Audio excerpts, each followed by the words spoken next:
Good evening, my fellow Soroptimist of Alabang. Pinamumunuan ng aming magandang presidente na si Pres Duan de Belen, ang vice-presidente na si Atty. Laurice Dahap, at ang aming program pillar chair na si Sheryll Pontillas, at ang aming new member na si Miss Ludette Mendoza. Siyempre, ang aming guest speaker and member na si Miss Racquel Sarah Castro. So, welcome to Usapang ATE. So tonight, I am your host. I am Kath Capili, your public awareness chair. Bago po natin simulan ang talakayang ito, bakit po natin ginawa itong programa na ito? Because we are women. Babae po tayo, and we empower everyone, especially yung mga babae na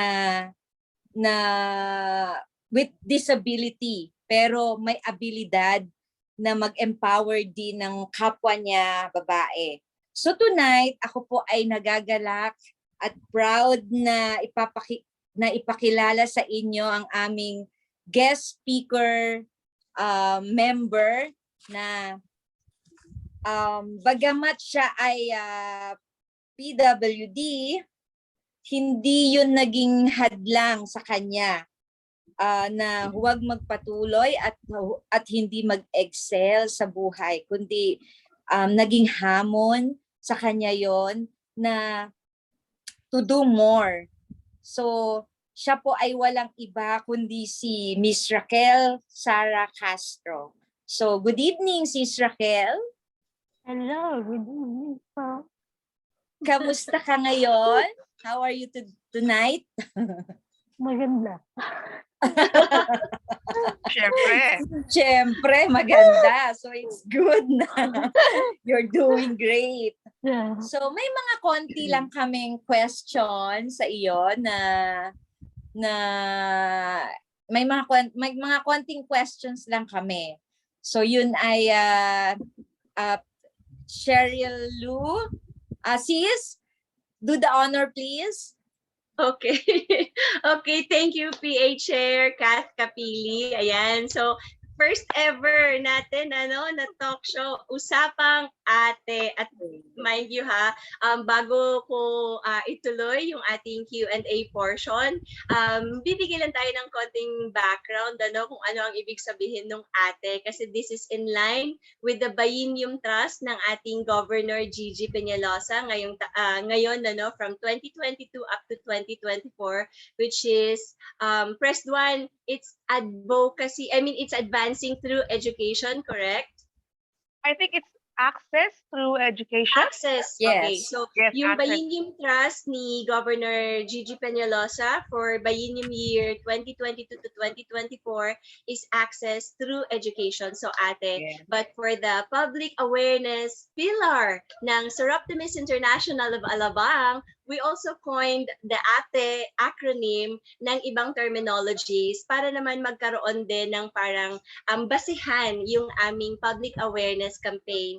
At the same time, education campaign na rin para sa mga kababaihan na nandyan, nanonood at manonood pa sa atin, which is advocacy, trust, and empowerment. Kasi yun naman ang gusto talaga natin, na lahat ng mga kababaihan ay talagang ma-empower. And the only way to do that is to actually make available kung ano yung mga awareness campaigns, kung ano yung mga advokasya na meron tayo sa ating club. And with that, let us start the first ever Usapang ATE ng SI Alabang. And tonight, Yay! I am your moderator. Thank you, Press 1. I am your moderator as a PA Chair and Secretary Kath Capili mentioned. Our guest speaker is our own member, Racquel Sarah Castro. And of course, meron din tayong kasama na isa pang guest speaker, our Vice President for the club na si Atty. Laurice Dahap, who will also be giving us insights dun sa mga legal mandates at mga legal guidelines na meron tayo in accordance or pertaining to dun sa sineselebrate natin this week, which is the National Disability Prevention and Rehabilitation Week. So taon-taon, sineselebrate po ito every third week of July para po sa mga taong may kapansanan. And in celebration of the NDPR Week, we are aligning it sa pamamagitan ng aming first ever Usapang ATE. Okay, Racquel, Attorney Laurice, handa na ba kayo? Parang no pressure ako dyan. No pressure, Shit, hindi. ha? Light lang naman to kasi Usapang ATE nga. So parang nagkukwentuhan lang tayo pero kwentuhang may laman at may kapupulutan na aral. Alright. So, first question. And by the way, Kath, press 1. And Ludette, you can also butt in later on if you have additional questions or follow-up questions na pwede ninyo itanong ulit sa ating mga member guests. Okay, so my first question is for Racquel. Racquel, yung theme natin this year for the NDPR Week celebration is working with government in achieving equal access to education, employment, and livelihood towards empowerment of persons with disability. Ngayon ang tanong ko is, sa palagay mo ba bilang isang babaeng may kapansanan, gobyerno ba natin ay ginagawa na yung lahat makakaya nila or kaya nilang gawin para mapagbigyan ng bisa yung naging tema natin ngayong taon for the NDPR Week? Like, nabibigay ba nila yung mga karapat-dapat in terms of education, employment, and livelihood para sa mga taong may kapansanan? Ginagawa nila yung best nila, pero hindi pa rin sapat eh. Hindi pa rin sapat. Can you cite an example? Bakit mo nasabing hindi pa rin sapat? Kasi nasa person with disability din. Kung gusto nila may power o gusto nila humingi na lang. So, it's parang two-way communication yun na parang ito na binibigay na sa amin lahat ng mga opportunity. Dapat sa with disability kung i-grab na yun of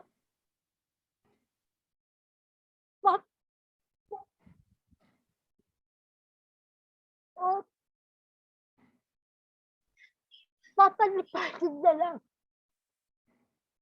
So, ayun, ginagawa naman ng government lahat. Pero kulang pa din yung empowerment kasi walang doon kasi. Ayun, alright. I think Racquel, you already mentioned the word, more on dole out. Kasi parang naging nakasanayan na kasi, and I think hindi lang pati sa mga persons with disabilities, kundi maging sa pangkabuuan na populasyon ng Pilipinas. Masyado tayong nasanay na talagang binibigay lang talaga sa atin kung ano yung mga programa. Imbis na we go out there, we find out kung ano yung mga programa, and then tayo mismo ang gumagawa ng paraan kung ano yung nararapat na mga programa na angkop sa ating, let's say, sa ating pangkabuhayan, sa ating estado, sa ating mga pangangailangan. So, gusto ko rin yung na-mention mo na this is a two-way process. Merong mga programa, binababa ang gobyerno, pero nasa sa mga taong may disability din kung paano nila i-grab yung opportunity. So I really like that. Follow-up question ko lang, Racquel, kasi ikaw ay maliban sa ikaw ay may disabilidad, which I I hope you don't mind me mentioning it, pero dahil sobra kaming proud sa iyo, bilang isang babae, professional, in fact, you have a master's degree in information technology, na meron kang, you are a person living with cerebral palsy, So, anong pa sana yung mga dapat pang gawin? Maliban dun sa pagdo-dole out, ano pa sana yung mga dapat pang gawin ng ating gobyerno para mas streamline pa yung accessibility at saka yung inclusion program ng ating gobyerno para sa mga taong may kapansanan. Sige. Nasa implementation kasi yan. Kung magiging strict lang tayo sa implementation process, walang tanto problema kasi magaganda yung mga batas natin. It's just, may mga implementation na hindi nasusunod. May mga IRR na hindi nasusunod. So, yun. Correct. Tama yun, ano? So, nasa implementation. So, that's one thing na nakikita mo. Racquel, because you already mentioned implementation ng mga batas, so ipapasok ko na si Attorney Laurice Dahap. Ayan. So, our Vice President for SI Alabang, Attorney Laurice Dahap, ano ba yung mga legal basis na meron tayo sa ating bansa? Ano yung mga batas natin when it comes to yung pag-ensure na meron talagang access sa mga programa at mga proyekto yung ating mga kapwa Pilipinong may kapansanan. So let's say in terms of employment, livelihood, education. Okay. So, Sheng, unang-una, no, gusto ko munang bumati sa lahat ng ating mga nanonood at nakikinig sa ating talk show, no? Talk show ng ating Usapang ATE, no? So, since this is our first pilot episode ng ating talk show, no? Ako ay nagagalak na ako ay maimbitahan nyo bilang isa sa inyong mga resource speaker, no? In terms of legal. So, with that question, no, Sheng, no? Alam naman natin na itong week-long celebration ng ating National Disability Prevention and Rehabilitation Week, ito ay meron tong corresponding legal basis, no?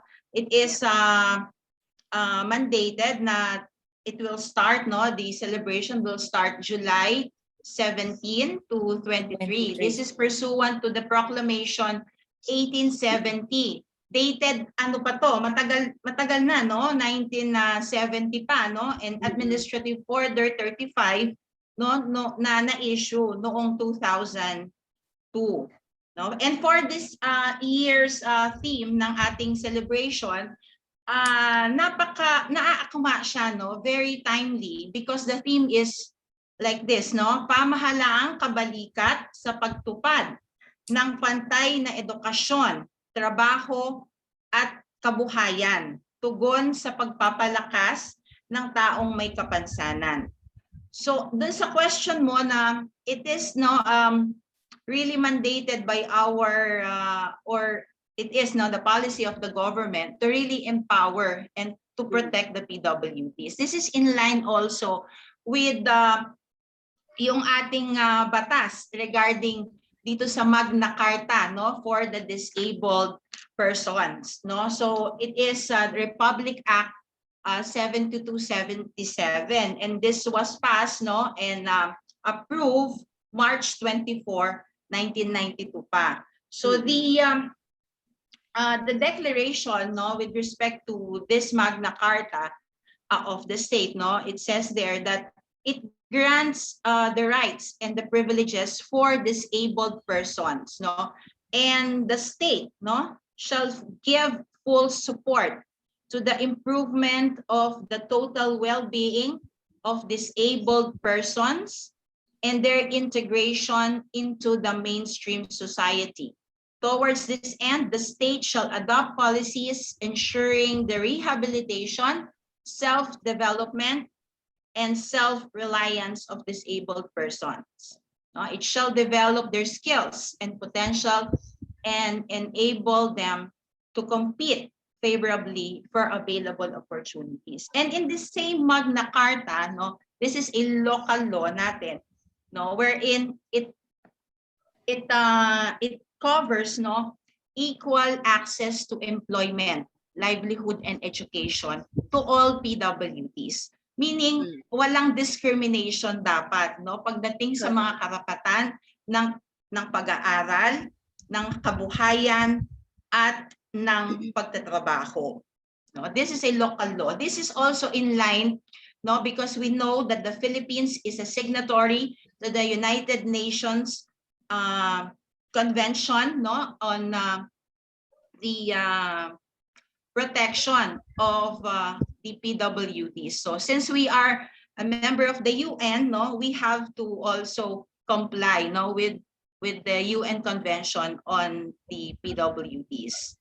So with that, no, both international and local, no, it gives protection to and rights, no, to our PWDs or persons with disabilities. No, ang pinaka nagustuhan ko lang dito sa batas na ito is yung rule, no, with respect to the non-discrimination. No, and it gives preference to the PWDs. And this law, no, this Republic Act 7277 na amend na to, no, several times to also get updated, no, like say for example, it gives our PWDs the RA 10754, no, that aims to grant PWDs at least 20% discount, no, and exemptions from value-added tax on sale of certain goods and services, no, identified under Republic Act 9442 for the exclusive use and enjoyment or availment of our PWDs.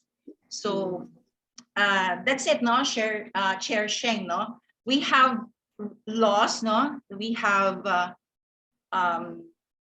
UN Convention for the PWDs, no, that also, since we are signatory, no, yun nga yung sinasabi ko, it's part of our laws, no, law of the land. Ang ganda ng batas, yung mga batas na na-mention mo, attorney, because it covers both local and international, as you have mentioned. And I remember, as you were mentioning, yung mga legal mandates, yung mga legal basis natin when it comes to empowerment and giving or providing access to people with disability. I also remember yung International Declaration of the Basic Human Rights, which basically includes that is in line, Sheng, with the with our basic human rights, ano natin, yung may protection. karapatan ang kahit sino to employment, to access to education. So kung batas lang ang pag-uusapan, meron tayo both international and local.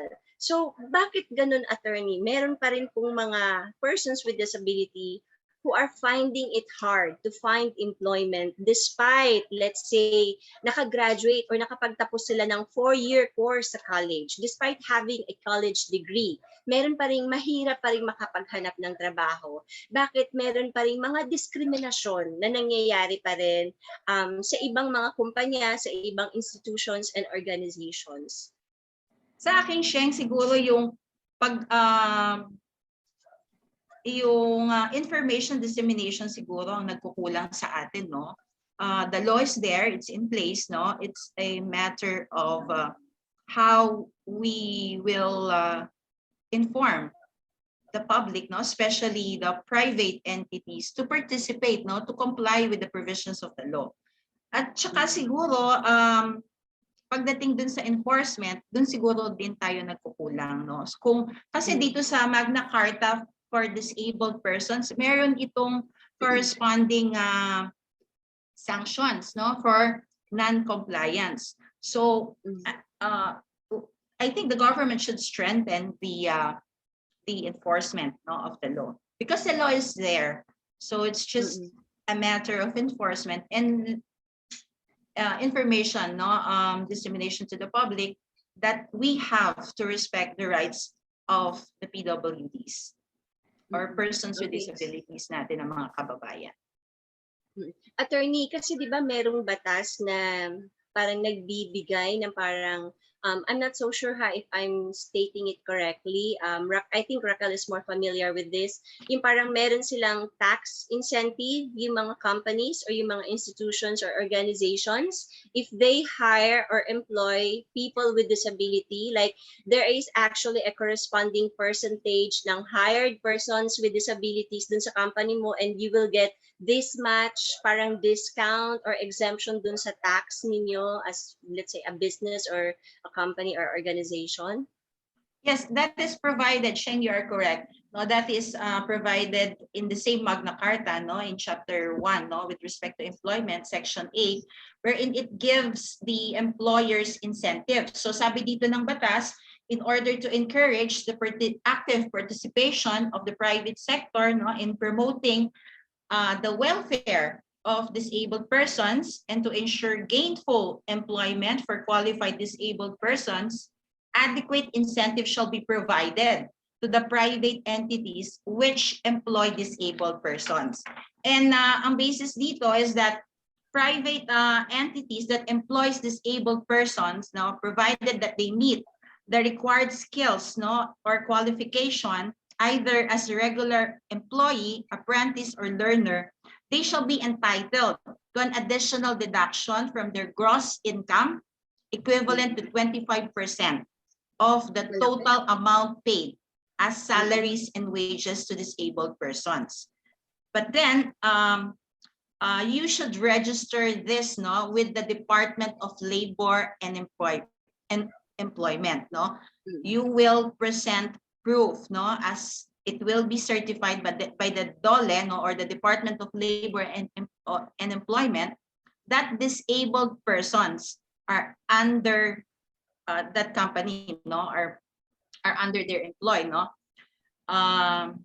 And the law also said that disabled person is accredited by the Department of Labor and Employment and the Department of Health as to his disability, skills, and qualifications. So that is also integrated in the same Magna Carta that we're talking about, Sheng. So you are correct that they are entitled to the 25% additional deduction from the salaries, no, provided that they will register with the Department of Labor and Employment and that there is a certification, no, from the DOH and the DOLE regarding the employment of the PWDs in the private entities.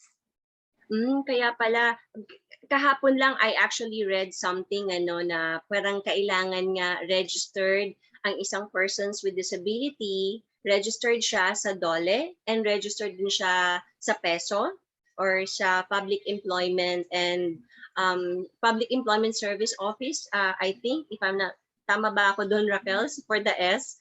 I don't recall kung tama ako doon. Basta sa PESO. And then, ngayon, I just found out na dapat accredited din siya sa DOH. Siguro the DOH is to certify kung anong klaseng disability meron yung yung taong may kapansanan, just to ensure na tama nga, because some people might be using it to their advantage, di ba? Pwedeng baka may mga ibang cities or municipalities na madali lang kumuha ng ID or magpa-register as a person with disability kahit wala naman talagang kapansanan. Ayan. So, attorney, sobrang dami niyo pong na-share ng mga batas, nakaka-enlighten.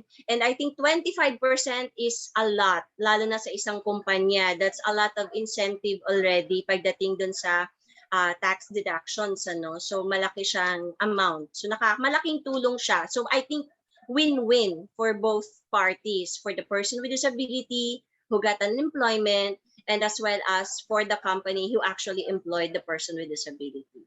Ayan, yung practice yun, Sheng, na at least, no, you employed persons with disability in your company, no, it's also an advocacy, no, nakikita ko. Maganda siyang advocacy na matulungan din, no, na ma-empower yung mga persons with disability natin sa community, no, we contribute to the society, no, as a business. So it's an advocacy na napakaganda sanang i-pursue ng lahat ng mga employers. No, we help the community, we help the PWDs, and we help our country.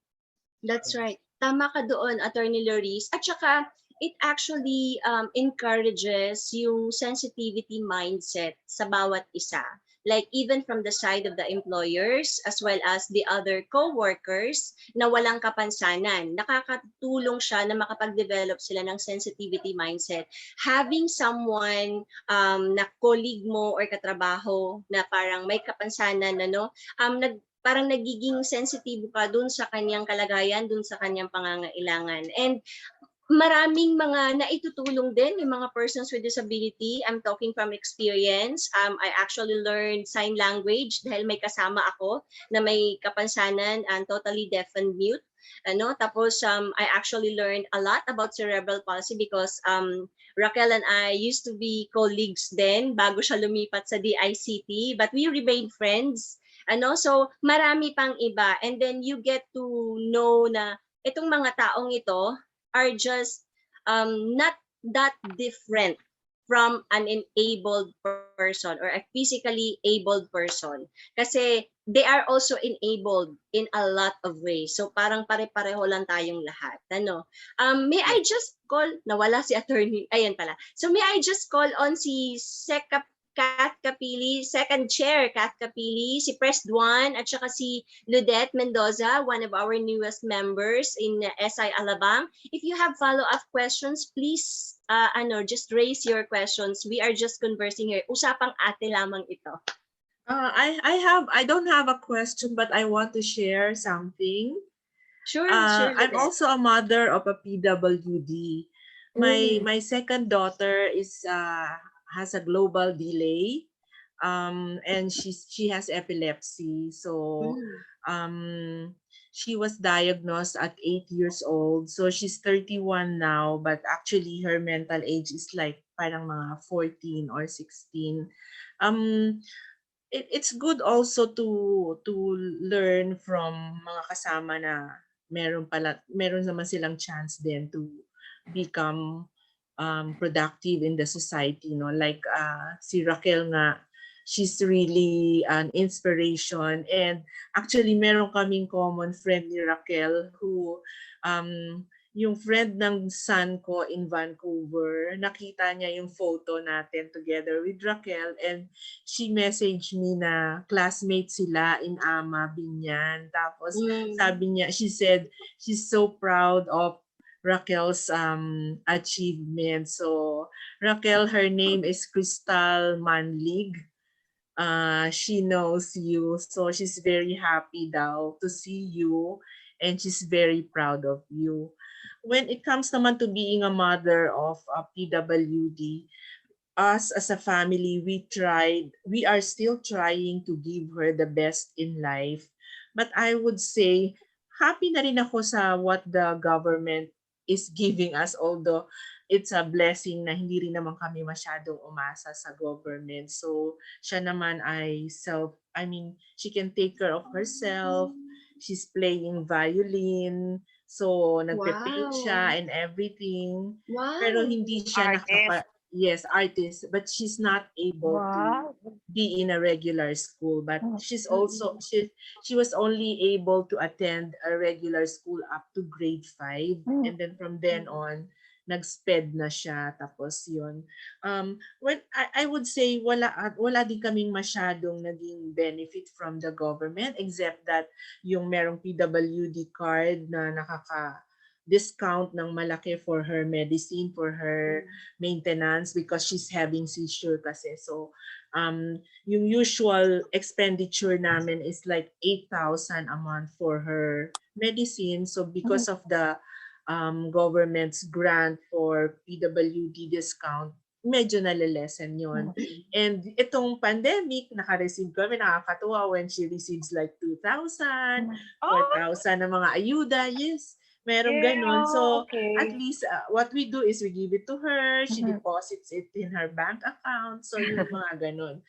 Ang isa pa naman na napansin ko when I go to other country, ito talaga yung wala tayo sa Pilipinas, because PWD in other country, meron talaga silang ramp 'Di ba? Yes. Nakakasakay sila dun sa mga parang motor vehicle nila Yes. and nakaka-travel sila, nakakapunta sila in mall, groceries, and even talaga sa mga park, sa walkway, meron talaga. So, sana yan talaga yung mapagbigyan ng mga LGUs or mapag-isipan ng ating government na paano ma-implement yung mga ramp for PWD. Ang sad part lang sa mga parking lots, ginagamit ng ibang tao yung mga PWD Yep. spaces na hindi Yeah. naman para sa kanila. Yeah. Yun yung insights ko. And I want to add dun sa taxation, those caring for PWDs or may kasama na PWD in the house, they are entitled to 25,000 additional tax exemption annually. If you have a PWD in the house up to 4th degree of consanguinity, meron siyang additional tax exemption annually. Wow. Yeah. So, hindi lang pala siya pang-kumpanya, Yeah. pang-pamilya Yes. pa. Pang So, pamilya. even for families, they also get that tax incentive. Yes. Wow, ang galing naman. Oh, that's, Ludette, that's actually new to me. Ngayon ko lang narinig yan that even families can actually get tax exception Yes. kung merong member sa family. I think mag-a-appear tayo. My youngest is also a person with disability. She has a learning disability. She has dyslexia. But she is able to actually, she's able to actually read now. Pero minsan nababaliktad niya pa rin yung letter P and number 4 and letter B, yung mga ganun, So nandun pa rin. But she can read na, which I'm really happy about. And yun nga, isa sa mga pinagpapasalamat ko to have been given the chance to actually meet all these wonderful people in the person of, let's say, si Racquel, in the person of si Tintin, yung kasama kong deaf mute, at saka yung iba pang mga persons with disability sa LGU namin na naging kasamahan ko rin, sila Kuya Mar, sila Allen, sila Kuya Jopi, marami pa, there's sila Kuya Liberato. Some of them have prosthetic legs, some of them are in a wheelchair, sila Eriza, yung mga ganun, So one thing about it is that yung sinabi ko nga kaninang sensitivity mindset, I was actually the one who noticed that my child might be having dyslexia or might have a dyslexia. Wala sa mga teacher niya ang naka-notice nun. Ako ang naka-notice. So I was the one who actually talagang nanguna na ipa-check siya sa DepEd. At tinanong ako ng DepEd, bakit ko pina-check? Sabi ko, na-notice ko ito. Tapos gumawa siya ng assessment. Pagkatapos ng assessment, tinanong niya ako, Mami, ano ang duda mo? Bakit mo siya talaga pina-check? Sabi ko, I think she has dyslexia. Based on, tapos binigay ko yung mga facts. Based on experience, tsaka yung observation ko since maliit pa siya. And sabi nung doktor sa akin, nung DepEd sa akin, you are correct, may dyslexia siya, but it's not so behind. So malapit lang, parang few months lang. So at least, na-prove ko, nalaman ko na may ganun talaga. So from there, nag-iba na yung approach talaga namin even dito sa bahay. And wala kaming discrimination kasi kahit siya, at meron siyang ID na PWD, proud na proud siya na may ID siya. Kasi sabi niya, nakaka-discount daw siya, kami daw hindi. so nakakatuwa. So it's really it's really one way of actually empowering persons with disability na hindi dapat ikahiya yung kapansanan mo. Hindi mo naman yan ginusto, but you can still do something about it. So like what Ludette mentioned, yung anak niya is actually high-functioning, Ludette, if I may say, kasi full of talent. Nagpipaint, nagbabiolin. So very high-functioning siya, na person with disability and for someone with epilepsy as well. Si Racquel is also a very high-functioning woman with cerebral palsy. Yung friend ko na si Tintin, very high-functioning na deaf-mute. At marami pang iba, they are highly functioning individuals. So, hindi lang kasgaya ng mga abled people, yung kanilang physical na kakayahan, pero sa ibang aspeto, they are at par with all of us. So, ka-level lang natin talaga silang lahat. Ayan, Sec Cathy, press 1. Do you have additional questions? May question lang ako sa mga moms na to you, Sheng, and to Miss Ludette. ano yung unang naramdaman ninyo nung nalaman ninyo na there is something wrong with your child? Ako nung napansin namin ng husband ko na nagsi-seizure siya, we thought nagloloko lang siya. Tapos nung nakita ko, so we brought her to the neurologist, the pediatric neurologist in Perpetua Las Piñas. Nung na-confirm na, umiyak talaga ako. Ano talaga, sobrang umiyak talaga ako. Tapos, kasi ini-EG siya, yung may mga nakalagay, nilagay sa MRI. Tapos, nung na-confirm na siya, naiyak talaga ako. Umiiyak talaga ako sa daan. Kasi parang she's our second daughter. Yung first daughter namin, she's very successful. She's in Melbourne. May isa akong grandson doon. She's a financial manager in Melbourne. So, itong aking second daughter, siya yung may kapansanan, PWD. So, parang pag minsan nakiisip ko, by this time, dapat she's married already. May yung mga ganon, di ba? Pero, just the same, parang nagpasalamat talaga din kami na she's with us. Pero minsan, I'm having, what's this? Parang nag-aano pa rin ako. Parang minsan natatakot ako baka mamaya mawala din siya. Yung mga ganun. Paano pagka nawala siya sa amin? Parang, So parang so parang everyday nagwo-worry ka para sa kid. Yes, pero natuto rin kami how to be normal in the house. Noong una kasi parang talagang nagpapanik ako, as in pag nagsisissure siya, parang gusto ko lagi dalhin sa hospital. Tapos ngayon, parang nung tumagal na siya, naging normal na din sa amin na kasama namin siya. Parang trained na all the siblings what to do. Our kasambahay knows what to do pagka nagsisissure siya. Pero nandun pa rin minsan yung worry and takot na paano kasi nakakaalis na rin naman kami ng husband ko na naiiwan lang siya sa brother, sa sister, and the kasambahay. Pero nandun pa rin yung takot namin. Paano pag mag-seizure siya tapos wala kami, yung mga ganun. But I think you really have to learn how to live with them. Yes. How to have your normal life na masustain ninyo yung family. Kasi if you're always takot, or if you're always worrying, it doesn't help din naman di ba? So, we just have to learn how to deal with them. That's very nice. By the way, Ludette, if I may just, if I may just, Ludette, kasi di ba she's not a minor anymore in terms of age. She's 31. 31. Does she have her own PhilHealth na? Oo, meron siya. Okay. Yeah. Okay. Thank Kasi you. kung wala, you can actually get one for her. Yes. Yung specific, yung sa kanya lang talaga. Ayan. Ako naman, Kath, dun sa tanong mo, actually, I feel bad dahil hindi para sa anak ko, pero I feel bad how quickly she was judged by others. Yun ang anak ko, lalo na sa school. Because as I mentioned, dyslexia kasi is a reading disability. So, dalawang klase kasi yan. Pagdating sa learning disability, dalawa yan. Dyslexia is reading and dyscalculia is sa math or sa numbers. So, gladly, wala naman problema yung anak ko pagdating sa math. Actually, she's very good in math. Pero pagdating lang talaga sa letters, iba yung process ng brain niya pagdating sa letters. Like the P, she knows it's P, but she can actually write it as a letter B. And she would insist that that is P for her because that's how her mind works.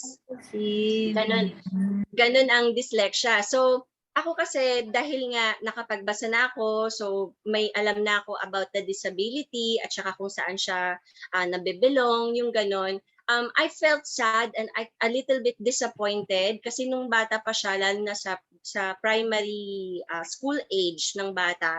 I'm not gonna mention the school, but I think Kath, yung mga teachers minsan sasabihin sa akin na, Mami, medyo mahina po si A. Yung ganon. So how quickly they could judge a child. Usually, ganon naman talaga ang Exactly. Oo, na sana bawasan natin yung pag-judge when in fact dapat parents and teachers or parents and the school should actually work together, 'di ba? Para mas mapaayos pa yung kumbaga yung pag-aaral ng bata. So hindi nila kailangan dapat ang ma-judge. So what I do actually, dahil doon, ako ang nagbibigay ng ano sa anak ko na wag mo na lang pansinin yung sinabi ni teacher, you are not slow, you have dyslexia, and your teacher does not know anything about it. So you know better, we know better. So kami ng family, siya, tsaka yung mga kuya at ate niya, pagdating sa bahay, ginaguide siya. Pag wala ako, if I'm at work, nakakakuha siya ng guidance from her kuya and ate.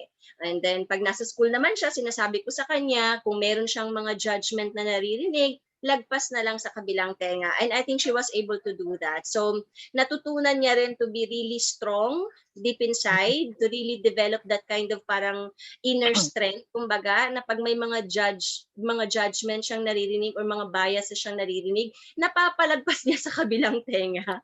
So bumibilib din ako kasi lumalakas yung loob niya. So as a mom, that's my personal experience, and that's how yung pakikitungo namin pagdating sa kanya. Pero wala ako whatsoever takot because I know that she is capable and she is able. In fact, wala siyang special attention dito sa bahay because she's physically capable of doing anything. So may house chores din siya.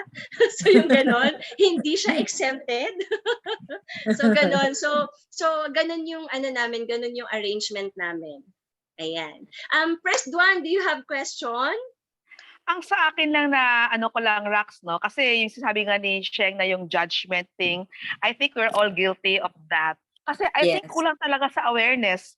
Like for me, I'm not aware kung ano yung spectrum ng disability. Kasi I think marami yan eh. May brain siguro yan, may physical, there's different kinds of disabilities, and I think yun ang kulang sa atin.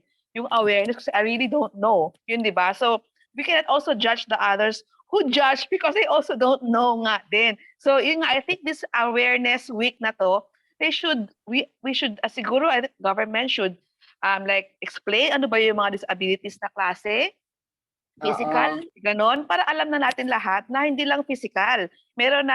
Merong sa brain o merong sa whatever. Iba-iba. When we say kasi disabled, akala nyo may polio lang. Di ba ganun eh? Pag may polio. Kasi kami meron kami. Pero yung dyslexia, hindi nakikita yun eh. So how will we know? Kasi it's nothing we cannot see. So I think yung awareness na.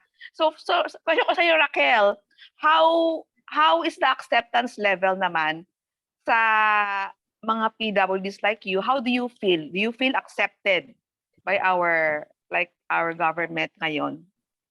My question kay Rax. Rax, diyan ka pa? Siguro half-half.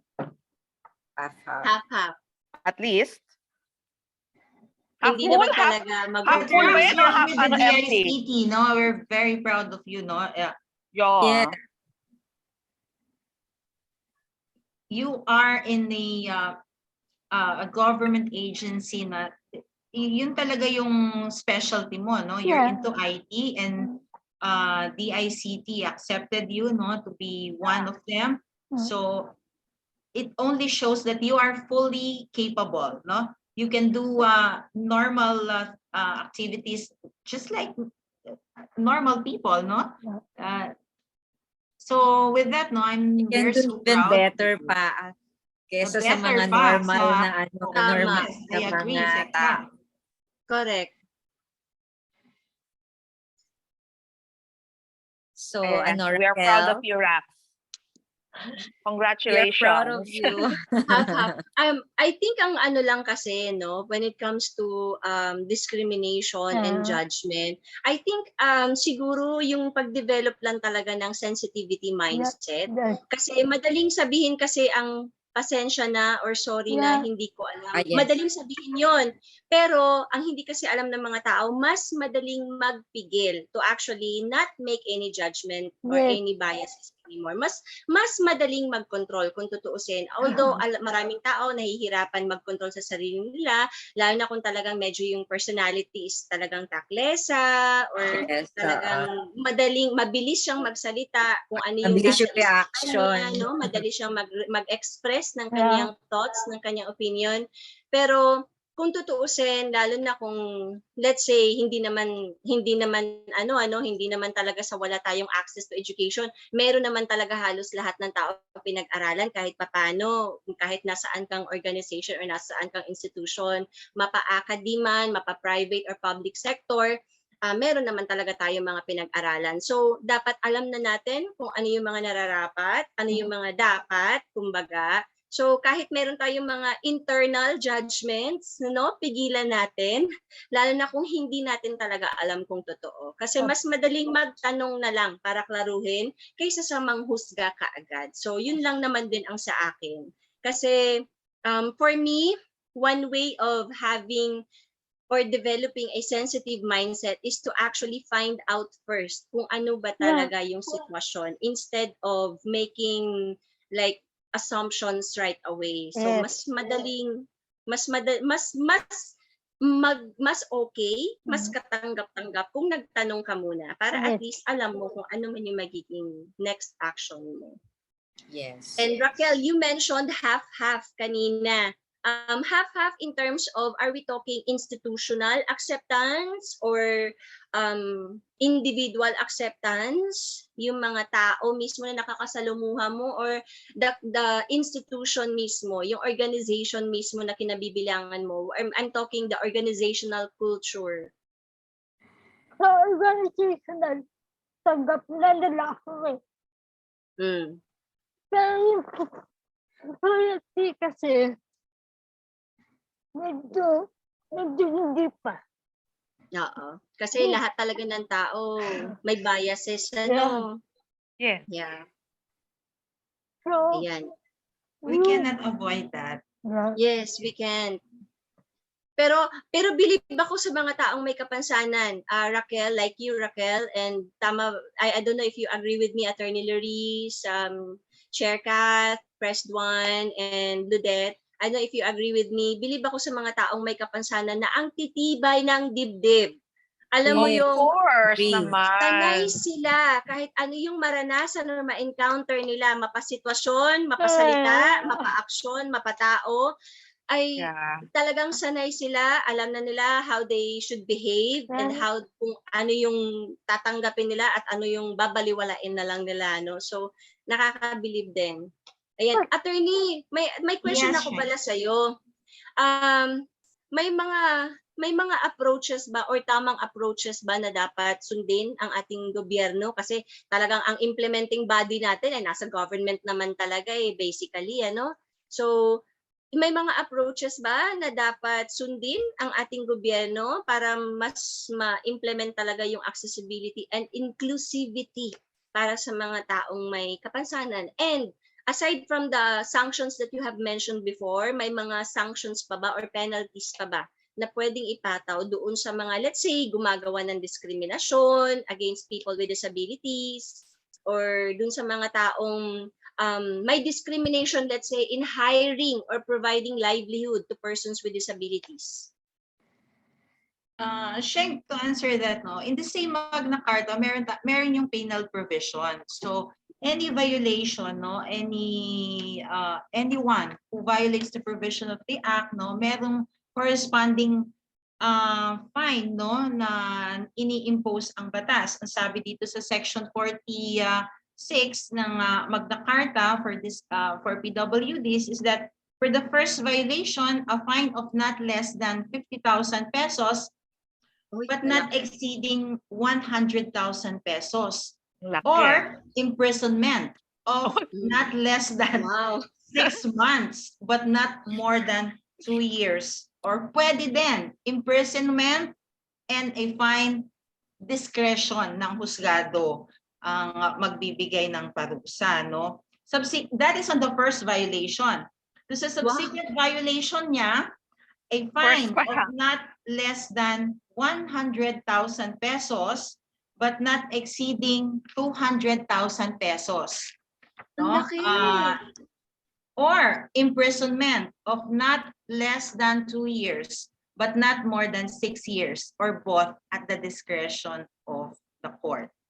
Now, if violations to, hindi alam yata yan ng community, no? Pwede pag nag-park ka ba doon sa PWD? Pag Diba? nag-park ka doon, Sinabi baka may natin 100 violation of this act, ibig sabihin violation of the entire law. The entire law. Wow. Yes, So exactly. kung ano yung nasa batas. Oh my God, Racquel. PWD. We should encourage also our PWDs to speak up. Yes. Kasi ang Oh, tendency yes. nila, pag Yes, merong violations na nangyari or violation na kayo ng Oo. karapatan, hindi sila magrereklamo, mananahimik lang. So, it's also part of, they should also participate in the enforcement. Meaning, magsabi sila, magsumbong sila, mag-file sila. Voice ng out kaso sila. for the Correct. violation committed. Nako, raise your voice. Raise your voice, persons with disability. Yun lang yun. Yeah. Kasi kaya Post minsan natin yan. tinotolerate lang ng society yan, no? Yeah. Totoo. Kasi wala kasing nagsisimula. Yeah. Totoo. Kung may makita maparusahan, no, maparusahan Yes. sa paglabag ng batas, no, matatakot ang Yeah. Tao. pag-violate. Kahit Tao. sino, Tao. correct. Kahit sino, Hindi mapa-individual na ako o magpa-park. mapa-organisasyon. Hindi na magpa-park. Tapos ba, nagpa-park ka Oy, ba sa hindi ako ano? nag-park doon na. Sabi ko lang. Yung may friend lang ako dyan. Ngayon, Press One, alam mo na kung anong sasabihin Oo. mo. Bawal mag-park dyan. That's 50,000 fine. Or less than 6 months in prison. Bakit attorney ka ba? So at least we know, di ba? Ayan. So, nawala yata si Sheng. Yeah. Oo nga, nag-share. Nandito pa rin Ayan ako. Okay na. Nandito pa rin ako. And, Ayan. Okay, so do you have follow-up questions?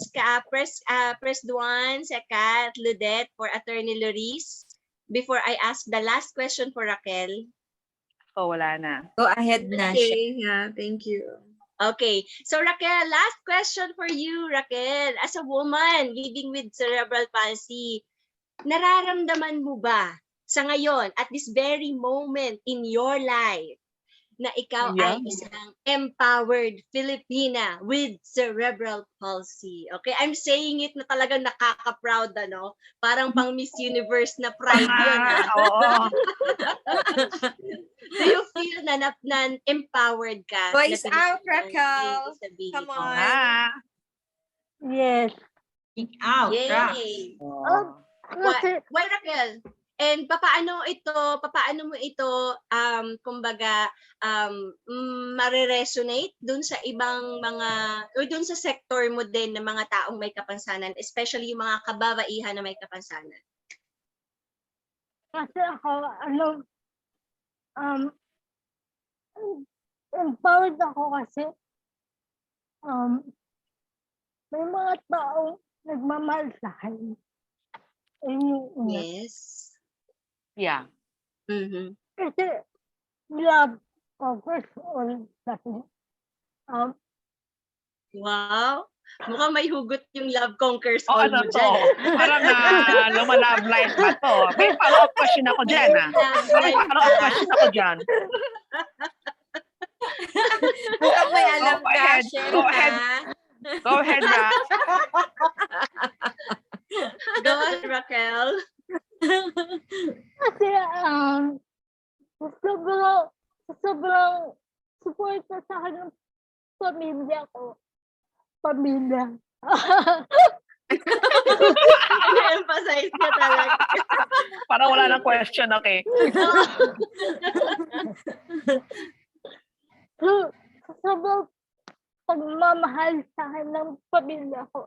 Hindi ko talaga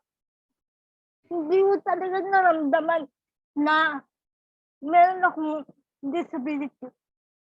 Wow. Parang normal lang ako na magtataka na lang ako.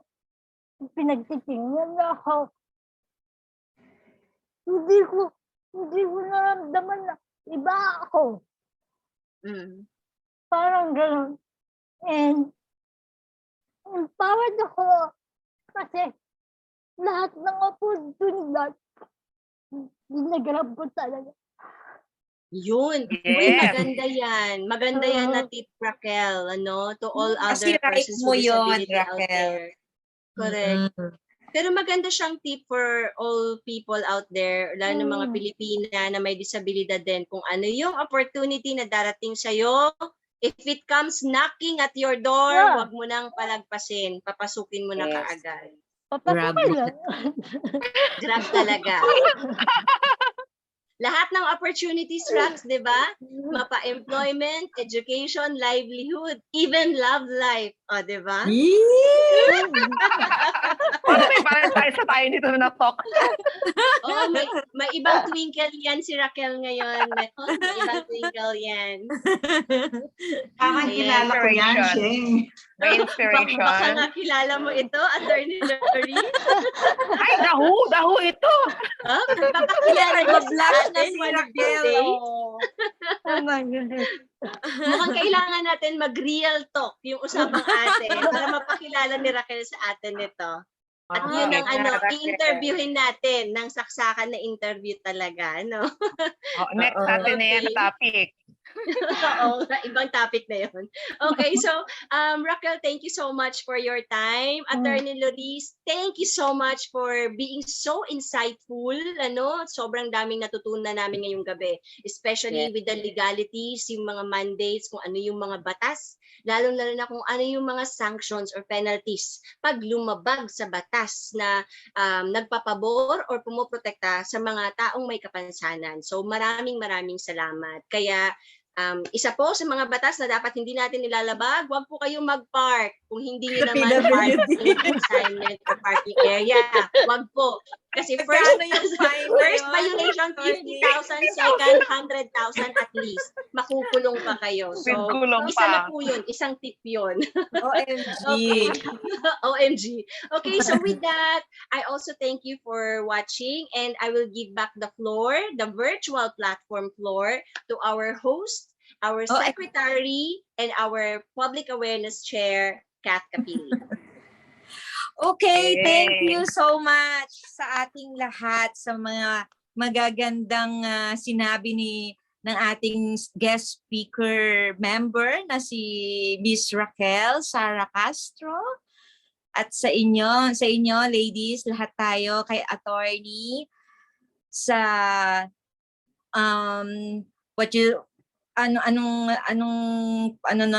yung ang tawag dito, out of words na ako.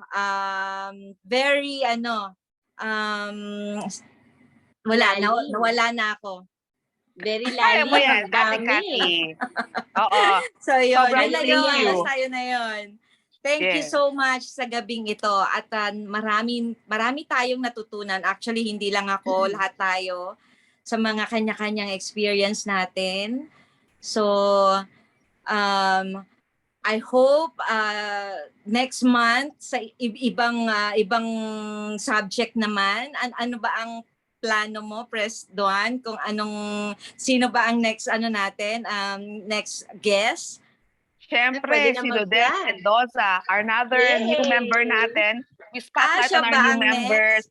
Yes, siya na agad kasi accountancy week din kasi this week. So, she will talk about something about related naman sa accounting na makakatulong sa mga kababaihan natin. Okay. So next month yan. So next month yan. Siguro, Duan. Oo, next month yan, no, Dudet. Sige. Ayan. So ayun. Meron pa ba kayong sasabihin? Gusto ko lang magpasalamat sa inyo ladies in behalf of SI Alabang. Salamat sa inyong mga ate, sa inyong insightful na pagtuturo about sa awareness nga sa ating mga disabled, no, na mga kapatid. Thank you so much, Attorney VP Ate Laurice, Ate Sheng, Ate Kath, Ate Racquel, and Ate Lodet, and SI Alabang. Maraming salamat sa inyong pakikinig sa ating Usapang Ate. Ang masasabi ko lang ay, maganda ako, maganda ka, maganda tayong lahat. Lahat ng edukasyon ang susi ng ating kaunlaran. Yun lang, ladies. Wow! Kita tayo ulit sa susunod na buwan.